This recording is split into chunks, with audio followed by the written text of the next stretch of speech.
So, up to last time, we got up to letter D in the outline. I hope everyone has a copy of the outline. So on page 1, letter D talks about how Vajrayana or Tantra is different from Paramitayana. And in talking about that, we were looking at this practice of deity yoga, which is a kind of special feature of Tantra, deity yoga. Deity yoga, in brief, involves meditating on emptiness and letting your ordinary sense of I and everything else dissolve into emptiness. Then imagining that mind that understands emptiness. I mean, ideally you do understand emptiness, you do have some kind of experience of emptiness. So then you let that mind that understands emptiness appear or arise in the form of a deity. And there's many, many different deities in Tantra, such as Manjushri, Vajrasattva. Shakyamuni Buddha, it's not really a tantric deity. I don't know if that would be considered Tantra, but there's so many others like Tara and Chenrezig and so on. Many, many, probably hundreds or thousands of different deities. And so usually you have a practice of at least one deity, and in the process of the meditation you imagine your wisdom mind arising in the form of the deity, and then having this divine pride or divine identity, thinking, this is me. You're sort of labeling I, me, onto this deity. And that's the main part of deity yoga, but there's other practices as well. And the next letter E, explains some of the other aspects of deity yoga. It's called the 4 complete purities. So these 4 complete purities, the purpose of these is to overcome what's called ordinary appearance and ordinary grasping. Did I talk about that last time? Okay. Because I'm also teaching this course in London when I'm going to London. So I can't remember what I talked about here, what I talked about there. There's somebody outside. I don't know. Are they...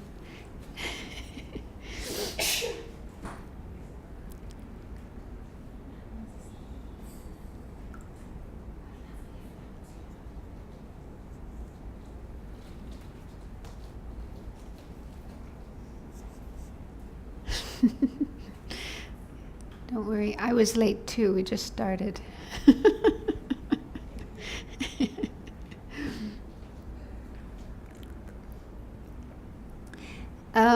So ordinary appearance and ordinary grasping. It's said in Tantra that those 2 things are major obstacles to our attainment of enlightenment. Ordinary appearance means just the appearance of everything as ordinary. Our ordinary appearance of everything, like me, okay, I'm this, Buddhist nun, and my name is Sangye Khadro, and I have this kind of body, and so on. And then looking at other people, and, there's Tal, and there's Sigal, and so on and so on. So just the ordinary way we see things, our ordinary, everyday experience of things, the way everything appears to us. So this is it's actually incorrect, according to not just Tantra, but to Mahayana Buddhism in general, because everything appears to be inherently existing, truly existing. I'm a truly existing Sangye Khadro, and she's a truly existing Tal, and he's a truly existing Anna, and everything appears truly existing, sort of fixed and static, just the way it is. So we actually see things incorrectly in a way that they don't exist. And that's ordinary appearance. And then ordinary grasping is believing that that's how things are. Believing there's this real inherently existing I and a real inherently existing others, real inherently existing world, and so on and so forth. So this relates to the teachings on emptiness. Yeah. Grasping as in conceptualizing, or grasping as in attachment? Yeah, it doesn't necessarily mean attachment. It's just holding it, like believing in it. Not necessarily consciously or deliberately, but for example, I have a sense of a real I existing inherently, independently on its own. That's how I see myself. And the mind just buys into that, believes in that, doesn't question that, but just goes along with it. That's the meaning of grasping. So it's not the same as attachment. It's a different term than attachment or craving. It doesn't mean that. It just means holding it like that, believing in it that way. Does that make sense? So, like with my own self, there seems to be a real inherently existing I, Sangye Khadro, that appears to my mind. And then on top of that, my mind buys into that, believes in that, doesn't question that, goes along with that. Does that make sense? So that's the meaning of ordinary appearance and ordinary grasping. Things appear in an ordinary way, and we completely go along with that. We believe in it. We buy into it. Yeah, it's similar to, when people watch television and, there's, advertisements on television telling you this and this and this and this, or there's politicians going on and telling you this and this and this and this, and a lot of people just don't question that. They just believe it. Yeah. Does this make sense? So there's an appearance of something appearing to our mind, and the mind just, oh yeah, that's true. So. It was in the news. What? It was in the news. What was in the news? Whatever you believe in. Yeah, it's true. It's completely true. Yeah. So, yeah. So anyway, even if you don't have a television, and even if you don't believe in what is said on the television, just in our everyday life, in our everyday experience, we still have this kind of situation. Ordinary appearance of things, ordinary grasping. So according to Tantra, these two things are big hindrances or big obstacles to our attainment of enlightenment. And this practice of the 4 complete purities is done to counteract these two things, to overcome them. So what they mean is, the first is called the complete purity of environment. So this means that when we're doing deity yoga, part of deity yoga is imagining that the environment around us is a pure land. There's usually a mandala, which is a sort of a mansion, really beautiful, exquisite mansion, and you're inside of it as the deity, and there's usually other deities as well inside, and sometimes there's deities outside and on the balconies, and it can be very elaborate. And so your environment is like that. It's this mandala of the deity, celestial, divine, pure mandala. So this is what you imagine, what you visualize. The second is complete purity of body. That means your body, your sense of your body is not this body of, the one that was born from our mother with flesh and blood and bones and all that stuff. Instead, we have a deity body, which is made of light. Pure, transparent light, with, like we're talking about with Manjushri, with, usually very beautiful garments and jewels and holding things in the hand and so on. So that's your appearance of your body, yourself. And it's said that when we do this kind of practice of transforming oneself into the deity, we shouldn't think that this body is transforming into the deity body. That's not possible. Instead, we sort of dissolve or let go of or ignore, you might say, this body. Just kind of imagine it disappears, and then within the space that's left arises the deity body. Does that make sense? Yeah.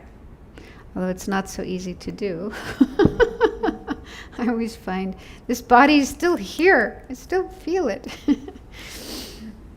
But one book I was reading recently explained that these kind of practices of visualizing yourself as the deity and visualizing the environment as, a mansion, a mandala, and so on. This is done with the mental consciousness. So you've probably heard about the 6 consciousnesses. Do you remember? According to Buddhism, that our mind can be divided into 6 different kinds of consciousness. The first 5 are related to our senses: eye, ear, nose, tongue, and body. So when we see, hear, smell, taste, or feel sensations in our body, those are the 5 sense consciousnesses. And then we have this 6th consciousness, which is called the mental consciousness. And it's different than the 5.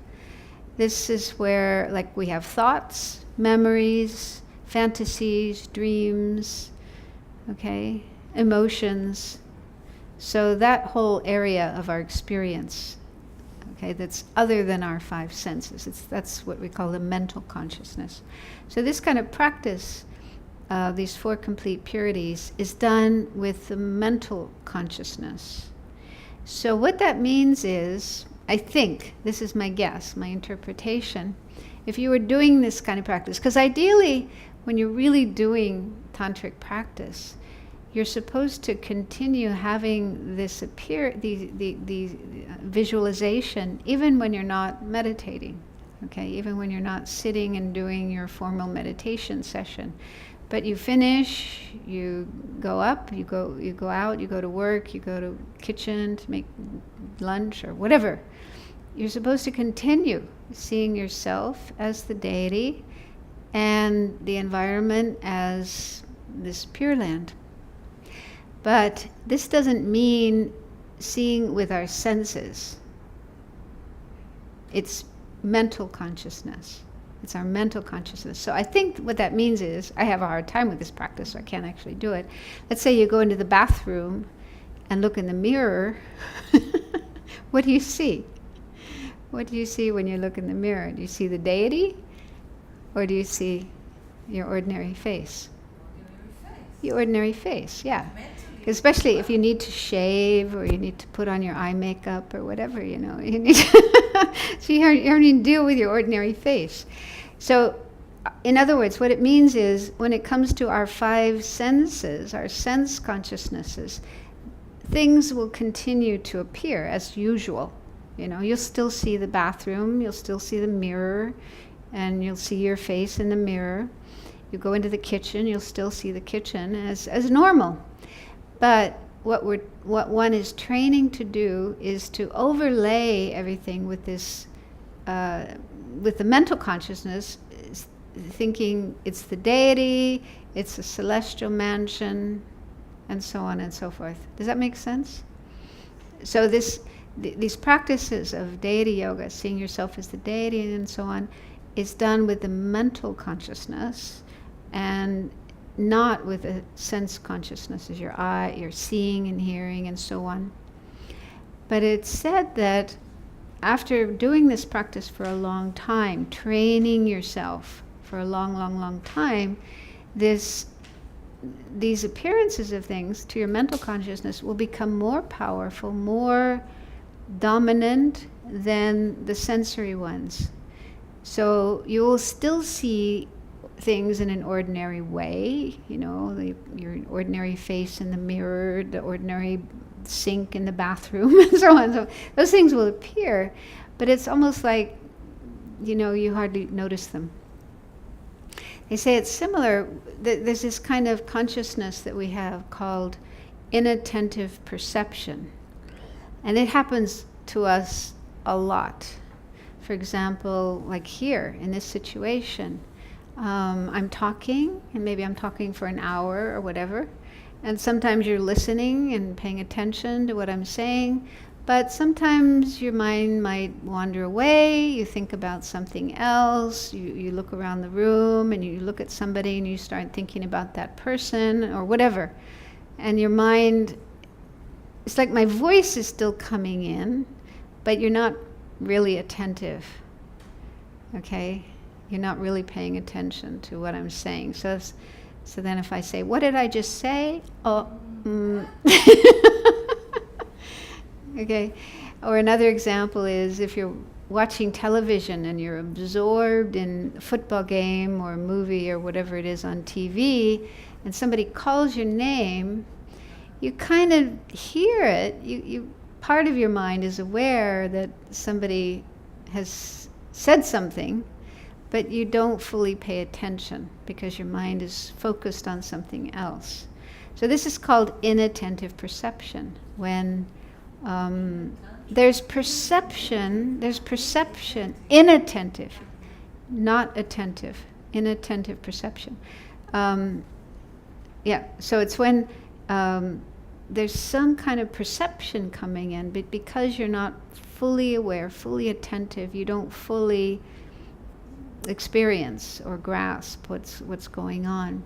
So this is the kind of thing that happens to a yogi who's been training in this tantric practice for a long time, and they get to the point where, because of so many hours and days and years, they've been seeing themselves as a deity and seeing the environment around them as the mandala of the deity. That becomes the dominant thing in their experience, and other ordinary perceptions, the perception of things as ordinary, becomes less dominant, almost like inattentive.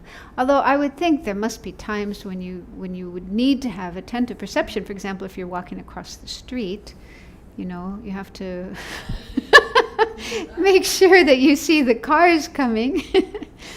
I'm sure a yogi would have enough wisdom to know when to pay more attention to ordinary appearances and when you can sort of not pay so much attention to them. Or if you have a little baby, that needs to be fed and taken care of and so on, you're not going to sort of be inattentive to that because you're absorbed in your tantric meditation. So the baby's crying, it needs its diapers changed, it needs its milk, whatever, you need to pay attention to that. So anyway, I don't know if that makes any sense, but it was just something interesting that I read. So anyway, I think the point is that when you're doing this kind of practice, the ideal is to keep it going throughout your day, but maybe at certain points you kind of,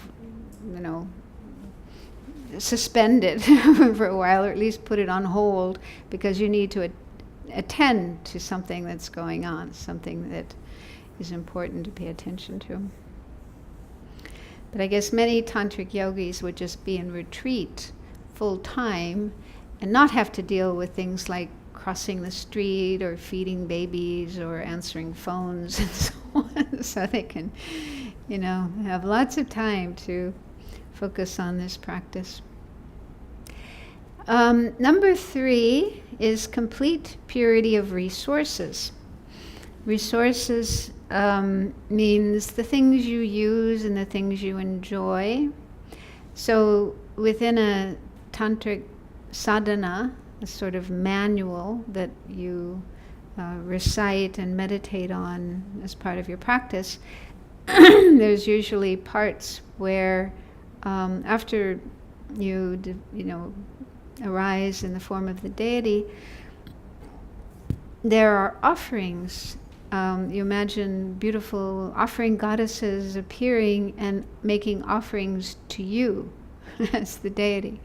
So they're offering, I don't know if you've ever done this kind of practice before, but it's quite common in certain... If you've done Medicine Buddha? Yes. Yeah? But I don't know if that has that kind of section of making offerings. Maybe not. What do you mean you have done Medicine Buddha? In what way? Well, I was just trying to think of the sadhana, the Medicine Buddha sadhana. Yeah, there's this, usually in tantric pujas and so on, there's well, if you do it in Guru Puja,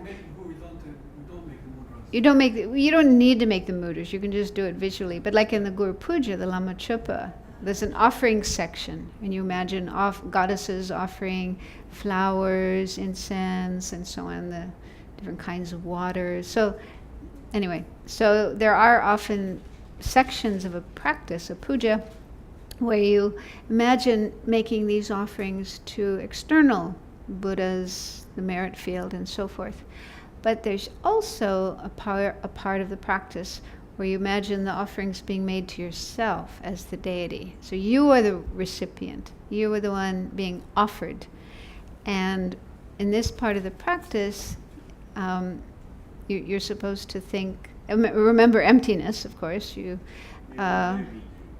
Yeah, it's you as the deity, but you also think of the offerings. If they're offering delicious food, for example, you remember that it's empty of inherent existence. It's not, inherently existing, and you experience it, you enjoy it with bliss and emptiness, and without desire, without attachment. So that's the meaning of resources. Resources is the things that you use or the things that you enjoy. So what is the purity in this? That you think of them as pure. The offerings, these offerings that you are being offered and that you are enjoying, their nature is pure. They're not like ordinary flowers, ordinary water, ordinary food, but they're pure. Again, they arise from the wisdom realizing emptiness. That's their nature. And so it's said that this kind of practice actually enhances one's wisdom, enhances one's bliss, as opposed to ordinary experience. Like, for example, if somebody offers you a beautiful piece of cheesecake or chocolate cake or whatever, our ordinary experience is attachment comes up, desire. There's this sense of a real inherently existing I and a real inherently existing cake, and eating it with desire and so on. So it just enhances our desire, our attachment, our seeing things as inherently existing. So this kind of practice is to counteract that, to transform that into something the opposite, so that instead of increasing desire, it decreases desire and increases our wisdom and our bliss, feeling of bliss. I mean, I'm just talking about these in a very brief way, but to fully understand them and how to use them, how to practice them, one would need to first have an initiation, and then get teachings, and then engage in retreats, and then you come to understand how to do these practices. The fourth is the complete purity of activities. Activities here meaning, because the whole purpose of doing this practice is to benefit sentient beings. Okay, so again, the motivation for practicing this is to become a Buddha, to become enlightened, and be able to help all living beings emerge from suffering and reach enlightenment as well. So within the sadhana, there's at least one point, sometimes more than one point, where you imagine sending out beams of light or replicas of yourself, little mini deities of yourself. They're coming out from your heart, going out from your heart, spreading out through all the universe, to all the sentient beings. And you can really get into an elaborate, detailed visualization here. You can imagine, for example, in the hells, sending light to the beings in hells, purifying their suffering, dousing the fires that are burning them and so on, and rescuing them from these horrible experiences, and then teaching them the Dharma so that they can get out of the hells and get to a human life, and then again teaching the Dharma so they can get to enlightenment. So, you can spend lots of time and go into great detail with this, but that's the meaning of activities. You're doing things as a deity, continuing to see yourself as a deity, and then doing things to benefit sentient beings, and in this way it enhances our compassion and our love and our bodhicitta. So that's the meaning of purity of activities. Doing pure activities, totally altruistic, totally unselfish, totally compassionate for the benefit of sentient beings.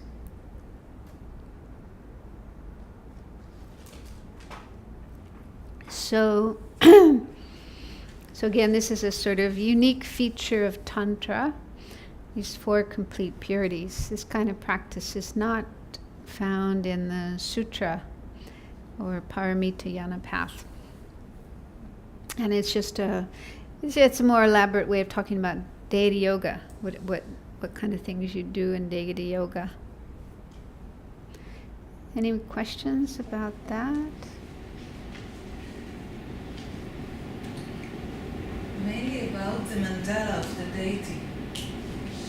How do you come about it? How do you're supposed to memorize it somehow? And it's very complicated because, I've seen mandalas, 3-dimension mandalas also. It takes a lot of imagination and a very good memory to memorize them.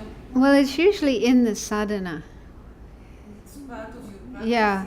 So the sadhana, sometimes there's very short versions of the sadhana where they just say the mandala appears, and then you go on to the next point. But the full-length versions of the sadhanas explain the mandala, bit by bit. So as you're reading the sadhana, and I guess what many people would do is they would memorize it. They would learn it by heart. This is what the monks and the nuns do. They memorize the sadhana, and that's really good because then you can just close your eyes, and as you're reciting the words, you can be constructing the visualization. That's the best thing, because otherwise if you have your eyes open and you're reading and then at the same time trying to visualize, it's more difficult. So it is best to know it by heart. And then the more you do it, especially if you're in a retreat, you're doing it several times a day for several, weeks or months or years. If you're doing a 3-year retreat, a great retreat, pretty soon you have it by heart. You feel at home, yeah. This becomes your home. Huh? I found that it's very helpful if you can see an actual model of the mandala. Yeah. Then you just get it, period. Well, you still have to learn the details. Yeah, you do, but you have the construct. It is helpful. For example, in whatever I practice, it says the mandala is on a Vajra ground. What is a Vajra ground? I mean, this ground is also ground. What is a Vajra ground? And when I saw a model, this is a Vajra ground. Yeah. Okay. Simple. Yeah. Yeah, it is helpful to have some kind of either a 3D thing. Somebody actually did one with a computer, on the computer. There's a computer program. Kala Chakra Mandala, there is a 3D animation, amazing animation. It's amazing. And it kind of moves around, so you can see different... yeah. You can look it up on YouTube. Yeah. And then the other one that I'm practicing, when I went to see Dhammasoto Rinpoche, on the second floor above the Gompa, there is a 3D model that he did. Yeah, yeah. So that's really helpful to have those. Yeah, because also just the words of the sadhana don't always, like you said, Vajra ground. What does that mean? So to see an actual visible So what is it? drawing or Vajra ground. What's that? What is it? Vajra ground. Two grounds, it's two a double- vajras that are crossed and carry the floor of the construction. yeah, a double vajra.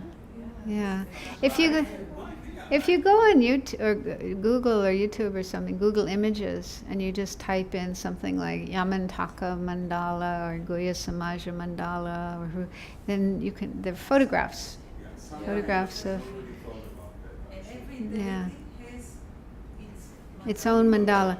Yeah, and there'll be, I mean, there was probably some features in common, but each one would be a little bit different, so we'd have to learn. That's the highest yoga tantra. In, like, for example, Chenrezig, it's not so complicated as that. It's more simple.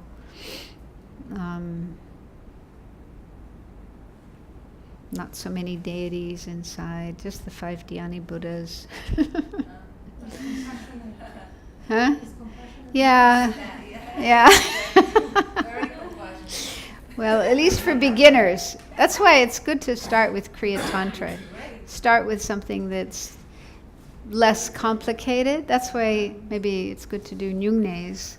And this was Lama Zopa Rinpoche's wish for the people discovering Buddhism, to do a number of Nyungnes, because that way you do get some familiarity with visualizing deities and mandalas and sadhanas. So many of these elements would be part of the Nyungne sadhana. Okay, then, yeah? Question for the problems that can appear in ordinary grasping.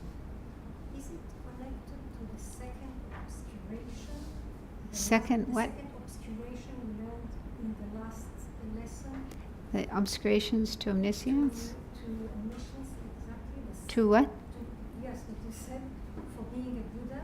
The Yeah. last one, or it's No, because grasping is a mind, is a consciousness.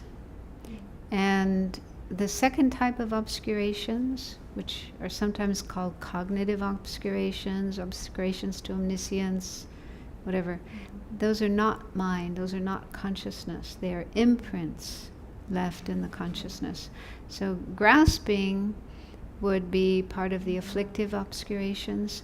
But the ordinary appearance, okay, appearance of things as ordinary, that would be part of the knowledge obscurations, the second type of obscurations, because that type of obscuration is what causes things to appear truly existing, inherently existing. Yeah, so they say up until you are a Buddha, up until the final stage of Buddhahood, there are still appearances of things as truly existing. So even a high-level bodhisattva, 1 moment away from enlightenment, isn't free from the appearance of things as inherently existing. Even though they don't believe in it, they've, long ago they realized, things don't exist that way, but they still appear. There's still appearance of things as inherently existing. And that is the second kind of obscuration, knowledge obscuration, obscuration to omniscience. So that's the last thing that needs to be cleared away.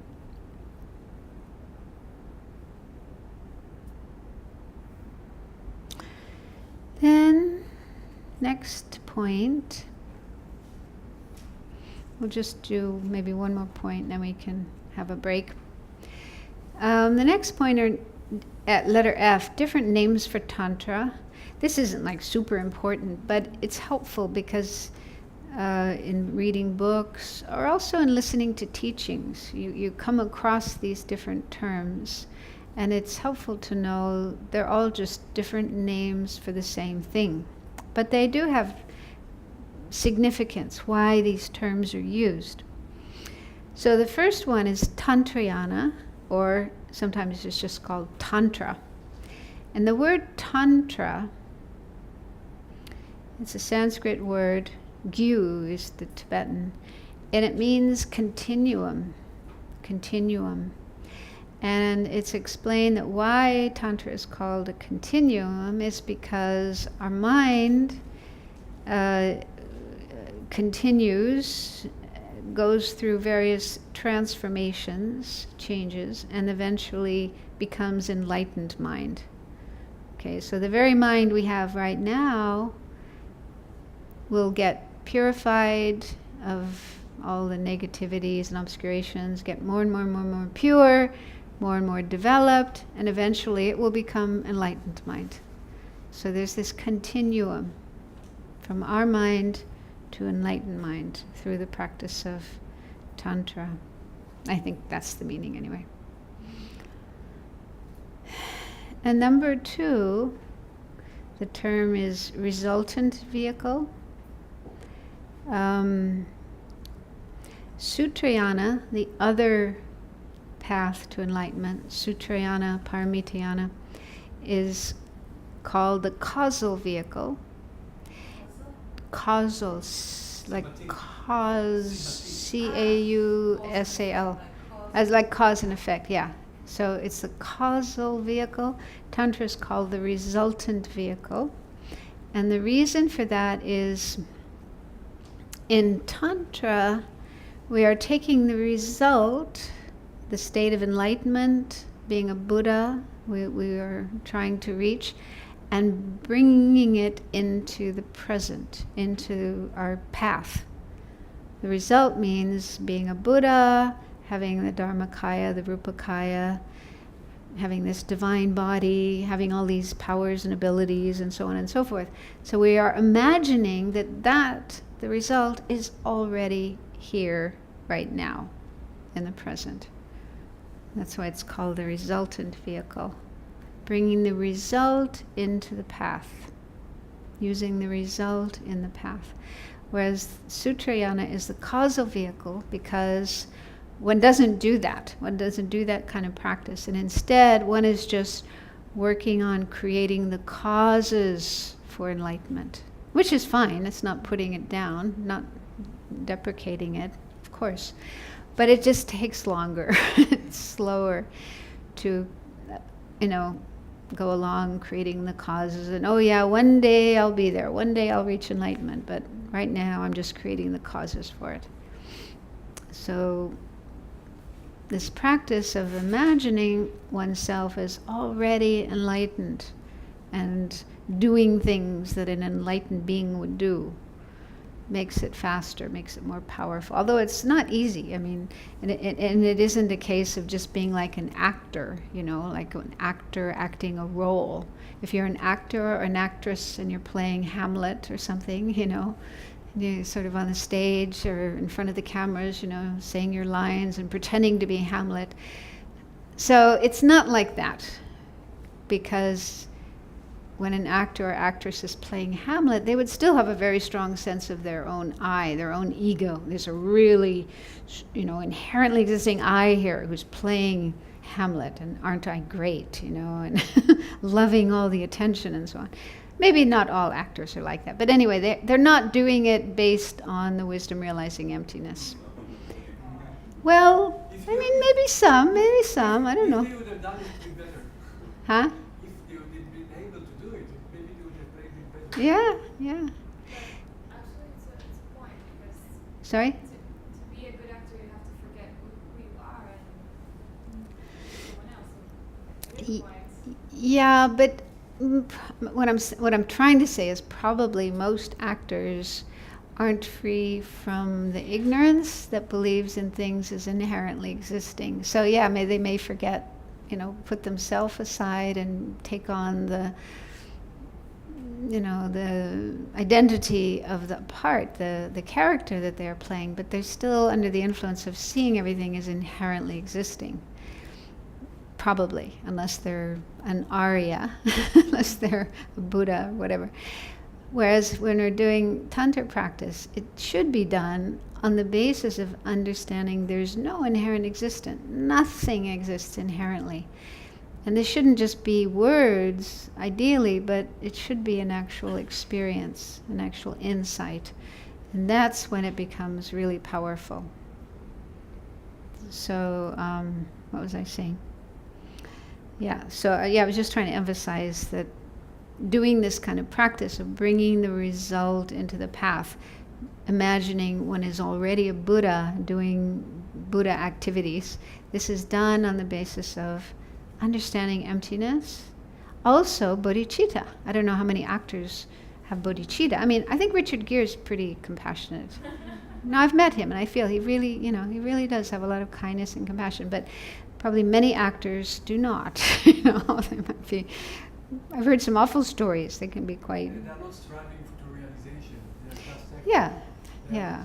don't want to transform themselves. Only to have a good life. Yeah, I don't mean to be deprecating or putting down actors or actresses, but... They're very into spirituality. Yeah. Tim Robbins and somebody else. Yeah. It's like, is it Jim Carrey? Jim Carrey is very into it. The real question is, where is their self-grasping, self-cherishing? At that moment. At the moment, of course not. Yeah.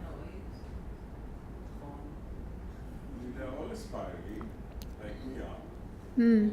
There are mothers suffering sentient beings just like we are. And yeah, Some I mean, of them are actors, some of them are gardeners, some of them are doing nothing.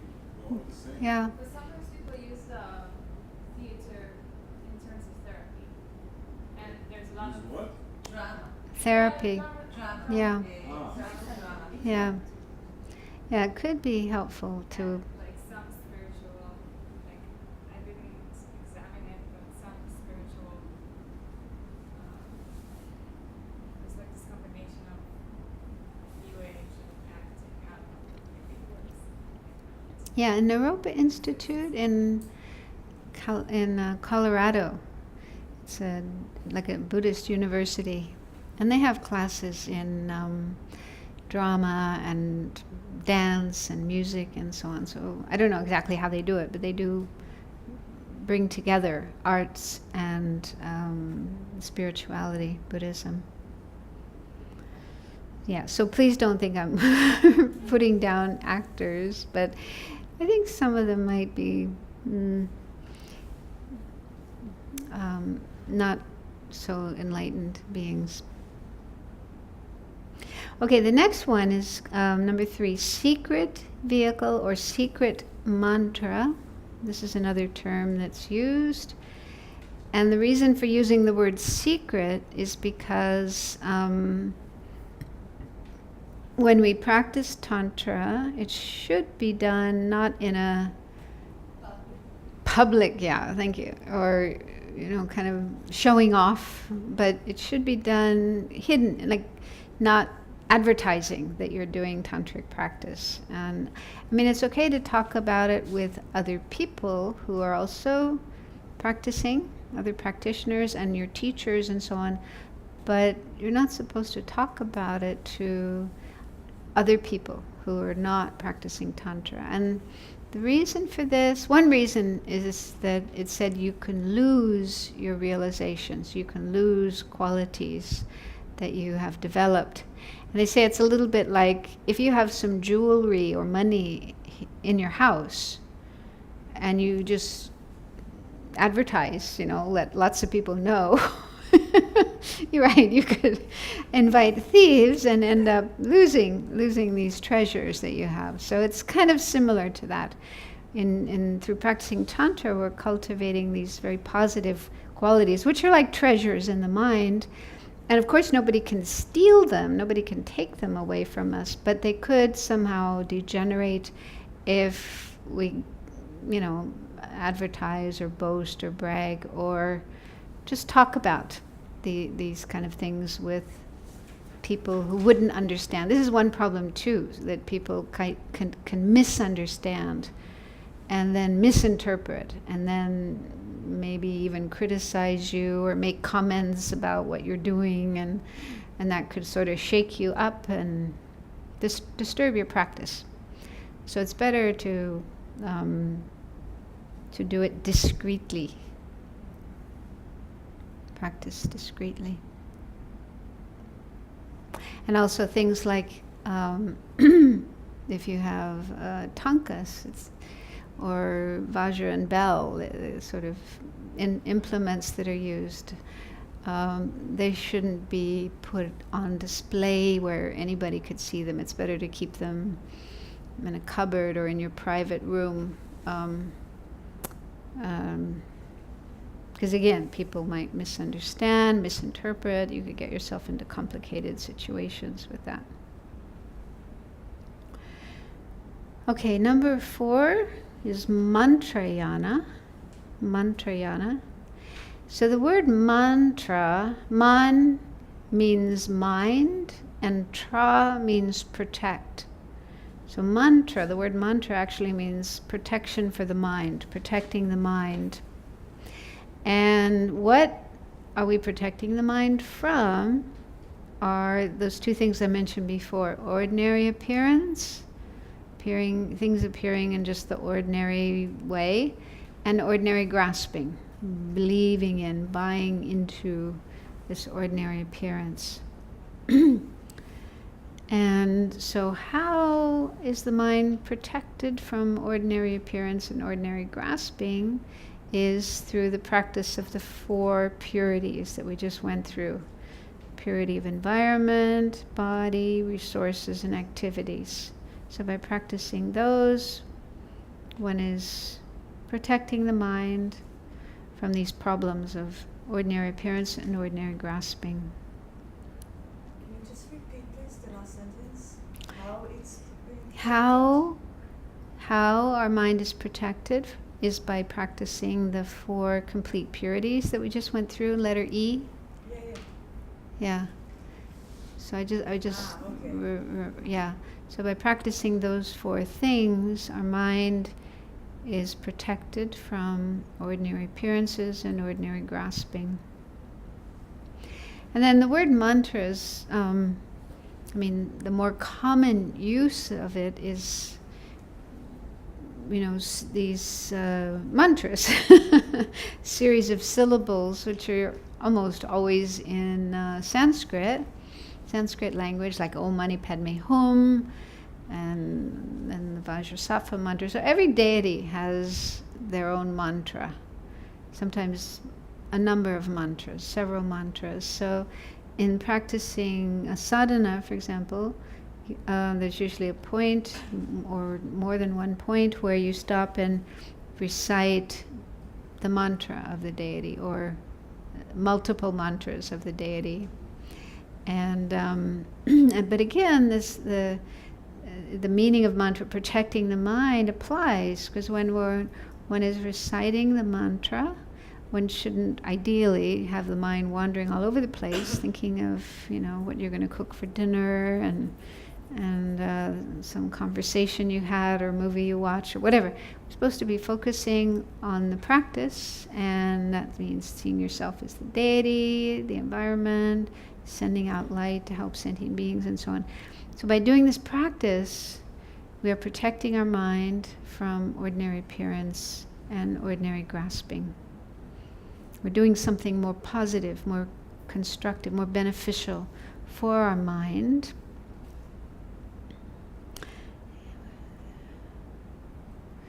The last term is Vajrayana. And Vajra, the term Vajra, sometimes it's translated as diamond, but it seems that's not an accurate translation. I think some people use that term because a Vajra, actual Vajra, they say a Vajra, you know what a Vajra looks like? Yes. You've seen a Vajra? Like a knot, no? Well, it just, I'm not an artist, but it kind of has this central, whoops. Okay, you have to, That's empty from its own. That's empty from its own side. huh? That's empty from its own side. Just roughly, it has this thing like this, and then these spokes like this. And it actually has four spokes on the top and on the bottom, Yeah. like that, something like that. I'm not an artist, so don't hold this against me, but roughly it looks like that. And the original Vajra is said to be a kind of scepter held by this Hindu god named Indra. Have you heard of Indra? Yeah. He's one of the Hindu gods, and apparently he holds a Vajra in his hand, and it's a symbol of his power, his authority, something like that. And it's said to be indestructible, like nothing can destroy this Vajra. It can destroy things, but nothing can destroy it. So I think that's why some people use the word diamond, because a diamond is also similar. They say nothing, it's really hard to destroy a diamond, to cut a diamond, but a diamond itself can be used to cut other things, something like that. Yeah, it's like a very hard material. But yeah, it's not a really accurate translation. This is the meaning of Vajra. It's this kind of, I don't know what to call it, an implement, a tool. But it's not really a tool, it's an implement, it's a scepter. You know what a scepter is? Like a king holds something. Yeah. But when doing tantric practice, after getting an initiation, then at certain points in the sadhana, you hold the Vajra in your hand and the bell in the other hand. So it's used in the rituals of Tantra. And it's a symbol, actually it's a symbol of method. Yeah, the bell symbolizes wisdom. The Vajra symbolizes method. So having the two together in your hands signifies the union of method and wisdom, the combination of method and wisdom, which is so important, essential for enlightenment. Yeah, so it has the sense of being indestructible and also inseparable. That's another meaning of Vajra. And so in that sense it refers to being able to combine method and wisdom in one mind, one consciousness, which I talked about last time. This is another special feature of Tantra, being able to have one mind, one consciousness that can hold both wisdom, the wisdom understanding emptiness, and method. Method in Tantra mainly refers to deity yoga, appearing in the form of the deity with the mandala and so on and so forth. So ideally one is able to handle those two things, balance those two things in one single mind, one single consciousness. And so the term Vajra is a symbol, or a symbol of that. How about if we have a break? Yes. 10, 15 minutes?